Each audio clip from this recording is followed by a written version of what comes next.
بسم اللہ الرحمن الرحیم۔ السلام علیکم ورحمۃ اللہ وبرکاتہ۔ معزز اسلامک اسکالرز، امید ہے کہ آپ خیریت سے ہوں گے۔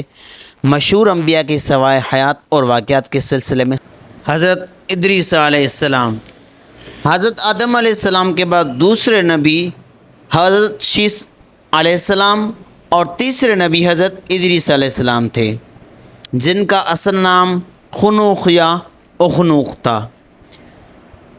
لقب ادریس ہے اور سب سے پہلے لکھنے پڑھنے کا درس دیا، اس لیے ادریس لقب پڑا۔ اور بعض نے لکھا ہے کہ آپ پر 30 صحیفے نازل ہوئے تھے، جن کا بہت زیادہ درس دینے کی وجہ سے ان کا لقب ادریس پڑا۔ اور ان کا ذکر قرآن کے اندر 2 مرتبہ آیا ہے، اور اس کے علاوہ قرآن میں ان کا ذکر صدیق النبیاء سے بھی کیا گیا ہے۔ چوتھے آسمان پر ان کی روح کو قبض کیا گیا تھا، لیکن جمہور علماء نے نفی کی اس سلسلے میں کہ ان کی روح زمین پر ہی نکالی گئی تھی۔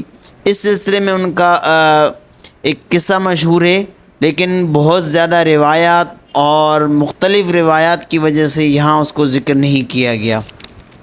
البتہ ان کے سلسلے میں، ان کے زمانے میں اور ان کے دور میں کچھ بہت سارے نئے کام ایجاد ہوئے، جیسے کہ سب سے پہلے قلم سے لکھنا آپ نے شروع کیا، کپڑے سینا آپ نے شروع کیا، سلے ہوئے کپڑے سب سے پہلے آپ نے ہی ایجاد کیے۔